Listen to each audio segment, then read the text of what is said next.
बिस्मिल्लाहिर्रहमानिर्रहीम अस्सलाम वालेकुम डियर स्टूडेंट्स। आज हमारा टॉपिक है पॉलीमरेज चेन रिएक्शन या पीसीआर मशीन। जिस तरह हम इसका एक हिस्सा ऑलरेडी पढ़ चुके हैं, क्लोन फॉर्मेशन कैसे होती है, in vivo method living organism को इस्तेमाल करते हुए जीन की कॉपीज़ कैसे हासिल करते हैं, वो हम ऑलरेडी पढ़ चुके हैं। आज हम इन विट्रो मेथड देखेंगे, यानी लैब में या किसी मशीन को इस्तेमाल करते हुए हम किसी जीन की कॉपीज़ कैसे हासिल करते हैं। आज के टॉपिक्स में इंट्रोडक्शन ऑफ पीसीआर मशीन, इसके कंपोनेंट्स, मैकेनिज़्म, प्रोसेस और इस प्रोसेस का या इस मैकेनिज़्म का क्या एडवांटेजेस होगा, वो भी आज का लेक्चर का हिस्सा होगा। First of all, intro of PCR machine. PCR is a technique used to amplify, make clone single gene into millions of copies by in vitro method। ये आपके सामने PCR मशीन है। इस मशीन में आपको अगर जीन ऑफ इंटरेस्ट आपके पास हो, उसकी मिलियंस ऑफ कॉपीज़ हासिल कर सकते हैं। यानी आपके पास अगर जीन ऑफ इंटरेस्ट है, उस जीन ऑफ इंटरेस्ट की क्लोन हासिल करने के लिए एक दफ़ा आपने ह्यूमन सेल से कट कर दिया, फिर इसके बाद इस मशीन को इस्तेमाल करते हुए आप मिलियंस ऑफ कॉपीज़ कुछ दिनों में तैयार कर लेते हैं। फिर इस तरह आप इसको लॉन्ग टर्म अपने एक्सपेरिमेंट के लिए इस्तेमाल कर सकते हैं। तो इस मेथड का कंप्लीट प्रोसेस हम देखेंगे। सबसे पहले कंपोनेंट्स। पीसीआर मशीन के लिए हमें किन चीज़ों की ज़रूरत है? सबसे अहम पॉइंट, टेक पॉलीमरेज एंजाइम चाहिए होगा। पॉलीमरेज एंजाइम वो एंजाइम है जो नए न्यूक्लियोटाइड्स को लाके फ्री एंड के साथ जोड़ देते हैं, यानी पॉलीमराइजेशन का प्रोसेस करने वाला एंजाइम पॉलीमरेज एंजाइम कहलाते हैं। यहाँ पे आम पॉलीमरेज हम इस्तेमाल नहीं करेंगे, बल्कि थर्मस एक्वाटिकस एक बैक्टीरियम है हॉट स्प्रिंग में पाए जाने वाला। तो इस थर्मस एक्वाटिकस का पॉलीमरेज एंजाइम हम वहाँ से निकालेंगे, क्योंकि ये हाई टेम्परेचर पर भी आसानी से सरवाइव कर सकते हैं, आसानी से वहाँ पे डीनेचर नहीं होता है, अपना प्रोसेस करते हैं, पॉलीमराइजेशन होती है। जबकि बाकी जो पॉलीमरेज एंजाइम है वो हाई टेम्परेचर हो तो वहाँ पे डीनेचर हो जाता है। इस वजह से हम स्पेशल पॉलीमरेज एंजाइम इस्तेमाल करेंगे, क्योंकि इस मशीन में हमने टेम्परेचर को हाई करना है, बढ़ाना है। तो हाई टेम्परेचर पे काम करने वाला Taq polymerase enzyme which will be taken from Thermus aquaticus special bacterium found in hot spring. एक पॉइंट ये है कि हमें टेक पॉलीमरेज एंजाइम चाहिए होगा।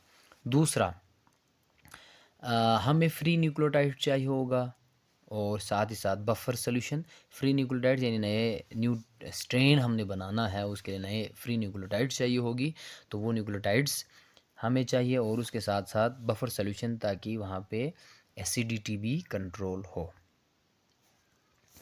इसके अलावा जो नेक्स्ट कंपोनेंट है उसमें डीएनए टेम्पलेट चाहिए, यानी जीन ऑफ इंटरेस्ट। एक टेम्पलेट आपके पास हो तो उस टेम्पलेट का सिंगल स्ट्रैंड आप हासिल करेंगे, या एक टेम्पलेट आपके पास मौजूद हो, जिस तरह डायग्राम ए में दिखाया गया है।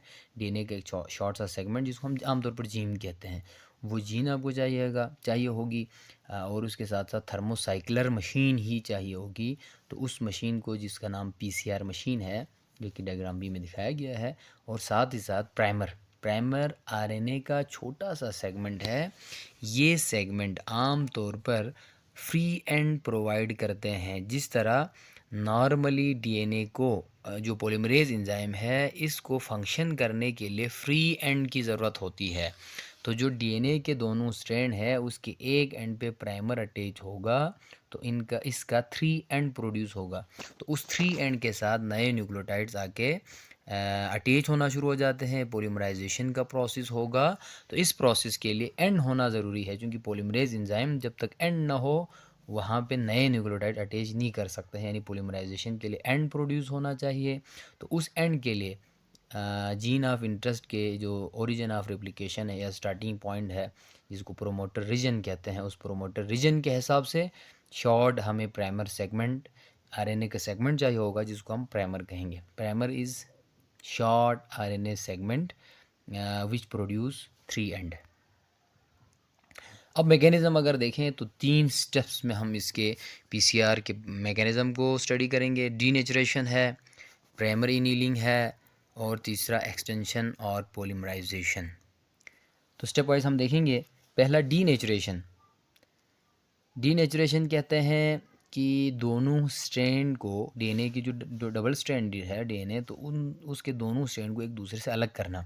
अलग करने का आसान फार्मूला ये है, यूँ ही हमने टेम्परेचर बढ़ाना है, सिर्फ 1 मिनट के लिए 94 डिग्री सेंटीग्रेड कर लेते हैं, तो डीएनए डीनेचर होगा और दोनों स्ट्रैंड एक दूसरे से अलग होगा। इस तरह double stranded DNA, dsDNA, double stranded DNA बन जाते हैं सिंगल स्ट्रैंडेड डीएनए में। और इस तरह अब आपके पास दोनों strand as a template act करेगा। आपके पास जीन ऑफ इंटरेस्ट एक था, डीएनए का एक छोटा सा सेगमेंट, उसको डीनेचर करते ही आपके पास 2 सेगमेंट आ गए, क्योंकि दोनों स्ट्रैंड एक दूसरे से अलग हो चुका है। इस तरह आप कह सकते हैं कि आपके पास 2 जीन ऑफ इंटरेस्ट या 2 टेम्पलेट्स मौजूद है। तो फर्स्ट स्टेप इज़ डीनेचुरेशन, जो कि 94 डिग्री सेंटीग्रेड पर होगा, 1 मिनट टाइम इसमें लगता है। दूसरा प्राइमर एनीलिंग है, इसके एंड के हिसाब से प्राइमर अटैच करते हैं, जिस तरह डायग्राम 1 और 2 दोनों में दिखाया गया है कि आरएनए का छोटा सा सेगमेंट जो कि 3 एंड प्रोड्यूस करता है, तो 3 एंड साइड पे आमतौर पर ये अटैच होता है, ताकि उसके जो अल्टरनेट स्ट्रैंड है, एंड है, वो 5 to 3 हो। इसकी डायरेक्शन आमतौर पर 5 to 3 एंड है। नए न्यूक्लियोटाइड सिर्फ 3 एंड पर ही अटैच हो सकता है। अब यहाँ पे प्राइमर एनीलिंग में प्राइमर इसके साथ ऐड कर लेते हैं, तो प्राइमर दोनों एंड पे जाके अटैच हो जाते हैं। यूँ ही प्राइमर यहाँ पे अटैच होगा। आमतौर पर दोनों जो एंड है 3 एंड और 5 एंड, वहाँ पर प्राइमर के अल्टरनेट सीक्वेंस ज़रूर मौजूद होता है, तब जाके वही प्राइमर यहाँ पे आके अटैच होता है। इसके लिए टेम्परेचर 54 डिग्री सेंटीग्रेड और टाइम चाहिए होगा, सिर्फ 2 मिनट का टाइम इसके लिए चाहिए होगा। लास्ट वाला एक्सटेंशन है। अब पॉलीमरेज, टेक पॉलीमरेज एंजाइम इसमें ऐड कर लेते हैं। टेक पॉलीमरेज नए न्यूक्लियोटाइड्स को, फ्री न्यूक्लियोटाइड्स को लाके यहाँ पे अटैच करना शुरू कर लेता है। नए न्यूक्लियोटाइड्स यूँ ही अटैच होगा तो एक स्ट्रैंड बनता जाता है, स्ट्रैंड तैयार हो जाते हैं, दोनों साइड से स्ट्रैंड तैयार होगा, तो आपके पास अब 2 डीएनए का सेगमेंट बन चुका है, 2 डीएनए के मॉलिक्यूल्स तैयार हो जाते हैं। इस तरह एक डीएनए पहले डीनेचर हुआ, उसके 2 सेगमेंट्स बना है, फिर दोनों सेगमेंट से आपके पास 2 छोटे से डीएनए के सेगमेंट्स बन जाते हैं। इस पॉलीमराइजेशन के लिए जो टेम्परेचर चाहिए होगा वो 72 डिग्री सेंटीग्रेड है, और ये प्रोसेस भी सिर्फ 1 मिनट में आपके पास कंप्लीट होता है। लास्ट में अगर देखा जाए, सबसे पहले डीएनए डीनेचर हुआ है। डीनेचर होने के बाद प्राइमरी एनीलिंग और पॉलीमराइजेशन, तो एक डीएनए था वो 2 हिस्सों में तकसीम हो गए। फौरी तौर पर रिपीट करवाते हैं, आप दोबारा डीनेचर करवाते हैं, टेम्परेचर को 92 पे लेके जाते हैं, तो अब दोनों स्ट्रैंड डीनेचर होगा, तो आपके पास 4 टेम्पलेट होगा, 4 मॉडल होगा, चारों के साथ प्राइमर एनीलिंग करेंगे, फिर इसके बाद पॉलीमराइजेशन होगी, तो 4 डीएनए के सेगमेंट्स आपके पास बनेगा। तो इस तरह बार बार इस साइकिल को आपने रिपीट करना है। इस तरह जितना ज़्यादा आप रिपीटिशन करेंगे, उसी हिसाब से आपके पास नए स्ट्रैंड्स बन जाएंगे। तो इस तरह डीएनए के एक छोटे से सेगमेंट से, यानी एक जीन से, उसके थाउजेंड्स ऑफ क्लोन हासिल कर सकते हैं। क्योंकि ये लैब में ये मेथड होता है, एक मशीन के अंदर होता है, इस वजह से उसको हम इन विट्रो मेथड कहेंगे। बहुत शुक्रिया।